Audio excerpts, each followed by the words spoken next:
మీ ఎలాంటి వ్యాపార ప్రకటనలకైనా వెంటనే మా ఛానల్ సంప్రదించండి. అందరికీ నమస్కారం. నేను శిరీష. ప్రస్తుతం మనతో పాటు ఉన్నారు ప్రముఖ ఆధ్యాత్మికవేత్త బ్రహ్మశ్రీ ఈశ్వర్ గారి సుకేష్ శర్మ గారు, వేదిక్ సైంటిస్ట్. గురుగారితో మాట్లాడదాం. గురుగారు నమస్కారం అండి. నమస్కారం తల్లి. గురుగారు, ప్రతి రోజుకి ప్రతి విశిష్టత అనేది ఉంటుంది, ప్రతి తిథులకు కూడా విశిష్టత అనేది ఉంటుంది. ముఖ్యంగా చూసుకుంటే అమావాస్య రోజు చాలా మంది ఈ రోజు అమావాస్య బయటకు వెళ్ళకూడదు, ఈ రోజు అమావాస్య నువ్వు ఈ పని చేయకూడదు, ఈ మూల సైడ్ వెళ్ళొద్దు, దిష్టిలు తీస్తుంటారు. సో ముఖ్యంగా చూసుకుంటే అమావాస్య కూడా ఒక ప్రత్యేక రోజు అని నా అభిప్రాయం. అమావాస్య రోజు ఏం చెయ్యొచ్చు అంటారు, ఏం చెయ్యకూడదు అంటారు? అసలు అమావాస్య గొప్పతనాన్ని గురించి కూడా వివరించండి గురు. మనకు చంద్ర సిద్ధాంతం ప్రకారంగా, అంటే చంద్రమాన సిద్ధాంతం ప్రకారంగా అమావాస్య పనికిరాదు అని దక్షిణ తీర ప్రాంతాల్లో, అంటే మనం దక్షిణాది వాసులం కాబట్టి వీళ్ళందరికీ ఒక రకమైనటువంటి అపోహ మాత్రం కలిగిందండి. అదే మీరు తమిళనాడు వైపు చూడండి, ఉత్తరప్రదేశ్ వైపు చూడండి, వాళ్ళందరికీ అమావాస్య ఎంతో ప్రీతిపాత్రమైనటువంటి తిథి. వాళ్ళందరూ సూర్య సిద్ధాంతం చేస్తారు, అయినప్పటికీ వాళ్ళకి అమావాస్య చాలా మంచి తిథి. వాస్తవానికి పౌర్ణమి ఎలాంటి శుభ ఫలితాన్ని ఇస్తుందో అమావాస్య కూడా అలాంటి శుభ ఫలితాన్ని ఇస్తుంది. చాలామందికి తెలియని విషయం ఏంటంటే, అమావాస్యను నెగిటివ్గా అనుకోవడానికి కారణం ఈ ఆదివారం అమావాస్య ఇట్లాంటివి కలిసి రావడం వల్ల ఈ మాంత్రికులు, తాంత్రికులు క్షుద్ర దేవతలను పూజిస్తారు కాబట్టి పౌర్ణమి దేవతలకు, ఈ క్షుద్ర దేవతలకేమో అమావాస్య అనేటటువంటి ఒక అపోహలో చాలామంది పడిపోయారు. అది విచక్షణ జ్ఞానము మరియు వాళ్లకు విజ్ఞాన లోపము, తెలియకనే. దానికి కారణం సబ్జెక్ట్ నాలెడ్జ్ లేకపోవడం. వాళ్ళకు అమావాస్య అనేది చాలా గొప్ప తిథి. అందులో విశేషించి అమ్మవారికి సకల కళలు ఎలా అయితే పౌర్ణమికి ఉంటాయో, అమావాస్య రోజున సకల కాళీ స్వరూపం అమ్మవారు, సకల శక్తి స్వరూపంగా అమావాస్యను మనం పరిగణలోకి తీసుకోవచ్చు. అందుకే మనము దీపావళి రోజున మరి మహాలక్ష్మీదేవికి పూజ చేస్తాం కదా. దీపావళి వచ్చేది అమావాస్య కదా. పొలాల అమావాస్య మనం చూస్తాం, పొలాల అమావాస్య, సోమవతి అమావాస్య, ఇవన్నీ వ్రతాలు ఉన్నాయా. చొల్లంగి అమావాస్య ఇప్పుడు వచ్చేటటువంటిది, ఆదివారం అమావాస్య 18వ తారీఖు చొల్లంగి అమావాస్య. ఇలా ఇవన్నీ కూడా అద్భుతమైనటువంటి రోజులమ్మ.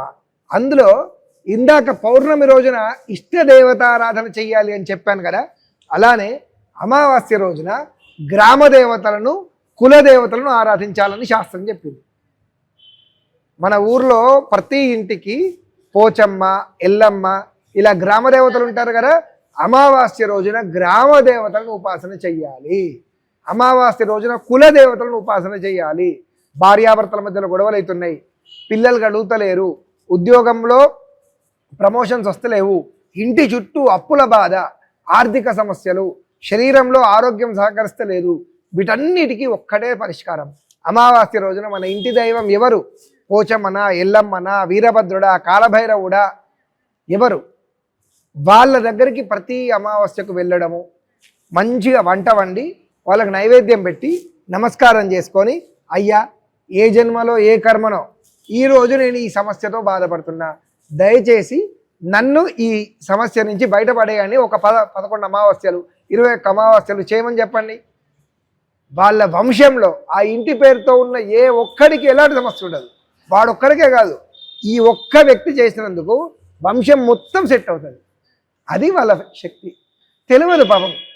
అలానే ఈ యొక్క అమావాస్య వస్తే జంతు బలులు కూడా ఇస్తుంటారు, అది నిషిద్ధం. ఎక్కడ కూడా శాస్త్రంలో జీవహింసతో కూడి చేసేటటువంటి ఏ పని కూడా శాస్త్రబద్ధం కాదు. మీ నమ్మకాలు వేరు, శాస్త్రం వేరు. జీవహింసతో చేసే ఏ పని అయినా శాస్త్రబద్ధం కాదు. కాకపోతే గ్రామ దేవతలకు అలా తరతరాల నుంచి ఆనవాయితీ వస్తూ ఉంది కాబట్టి వాళ్ళ నమ్మకాలను, సాంప్రదాయాలను వద్దని మనం చెప్పలేము. కానీ లలితా సహస్రనామాల్లో రక్తవంశ, రక్తవర్ణ, మాంసనిష్ట, గుఢ అన్న ప్రీతమానస, మద్యము, మాంసమాలు, నైవేద్యాలు పెడితే ఎలా అయితే సంతృప్తి చెందుతుంది అని మీరు అమ్మవారు అనుకుంటున్నారో, గుఢ అన్న ప్రీతమానస, బెల్లం పొంగలి, చక్కెర పొంగలి, బెల్లం పొంగలి అమ్మవారికి పెడితే అమ్మవారు అంత సంతోషిస్తుందట. ఈ ఆప్షన్ ఉన్నప్పుడు దీన్ని యూజ్ చేసుకోవచ్చు కదా. ఒక జీవహింస చేస్తే ఏ ఫలితమైతే ఇస్తుందో దాన్ని బెల్లం నైవేద్యం, పరమాన్నము, పాయసం అమ్మవారికి ఇష్టం. పాయసాన్న ప్రియాక్వక్స్థ పశులోక భయంకరి. పశువుల కంటే పాయసం అన్నం కాదు ఇక్కడ పశులోక భయంకరి అని అంటే ఏంటిది? పాయసాన్న ప్రియాక్వక్స్థ పశులోక భయంకరి. అమ్మవారికి ఎవరైతే పాయసాన్ని నైవేద్యం చేస్తారో వాళ్లకు పశువుల నుండి, పశువుల లాంటి మనుషుల నుంచి రక్షణ లభిస్తుంది. అలానే మనము కూడా పశువులమే, విభాత్ పశువులం, 2 కాళ్ళున్న పశువులం. మనకు ఈ పాశములు అంటే కామ క్రోధ లోభ మోహ మరమాత్సర్యములు, ఈ ఆశా పాశలు, ఇవన్నిటిని కూడా ఈ పాశము అనేటటువంటి బంధాన్ని తెంపేస్తారు అమ్మవారు. ఎంత ఎంత జ్ఞానం ఉంటుంది. అందుకే ఈ బలులు, జీవహింసలు ఇవి కాదు, వీటి ఆల్టర్నేట్స్ చూసుకోవాలి. ఒక కోడిని బలిస్తే ఈ ఫలితం వస్తుంది అని అన్నారా? అది క్షుద్రమేనా కాదా? ఆలోచించండి. జీవహింసతో చేసినటువంటి పని క్షుద్రం. దీనికి ఆల్టర్నేట్ శాస్త్రం ఏం చెప్పింది? పుష్పాండదానం, గుమ్మడికాయ, కొబ్బరికాయ, నిమ్మకాయలు, వీటిని బలియండి కదా. గొర్రెలు, పొటేళ్ళు, బర్రెలు, నరబలులు ఇవన్నీ ఎందుకు? పాయసాన్న ప్రియాక్పస్త, బెల్లపన్నము చక్కగా వండి ఆ అమ్మవారి ముందర జగదంబ ఇదిగో నీవిచ్చింది నీకు ఇస్తున్నా అని నమస్కారం చేసుకొని నీ మనస్సులో వీటిని బలి ఇవ్వాలి అనేటటువంటిది ఏదైతే ఉందో అలా నిజంగానే దేనైనా బలి ఇవ్వాలి అనే కాన్సెప్ట్ నీకు వస్తే నీ లోపల ఉన్న కామక్రోధ లోభమోహ మన్మాత్సర్యములను బలి. శాస్త్రం చెప్పింది జంతు బలులు, పశు బలులు అంటే నీ లోపల ఒక పశువు ఉన్నాడు, ఆ పశువు పేరు కామం. నీ లోపల ఇంకొక పశువు ఉన్నాడు, ఆ పశువు పేరు క్రోధం. ఇలా కామ క్రోధ లోభ మోహ మదమాత్సర్యం అనే 6 పశువులు ఉన్నారు. ఈ పశువులను బలి ఇవ్వమని శాస్త్రం చెప్పింది. మనకు పశువు అనేటటువంటి పదము సంస్కృతంది అర్థం కాక ఈ జంతు బలులు చేస్తున్నాం. పశు బలి అని అంటే ఇక్కడ మనస్ఫూర్తిగా అరిషడ్ వర్గాలను బలివ్వమనేది. ఇది అమావాస్య రోజు ఏమని చెప్పింది. అందుకే అమావాస్య రోజున కులదేవత ఆరాధన, గ్రామదేవత ఆరాధన, పితృదేవతలు, విశేషించి పితృదేవతలు, పెద్దల అమావాస్య బియ్యాలు పెట్టుకుంటారు కదా, పితృదేవతలు. శనివారంతో కూడినటువంటి అమావాస్య అయితే పితృదేవతలను ఆరాధన చేయాలి. ఆదివారంతో కూడిన అమావాస్య అయితే గ్రామ దేవతలను, కులదేవతలను ఆరాధన చేయాలి.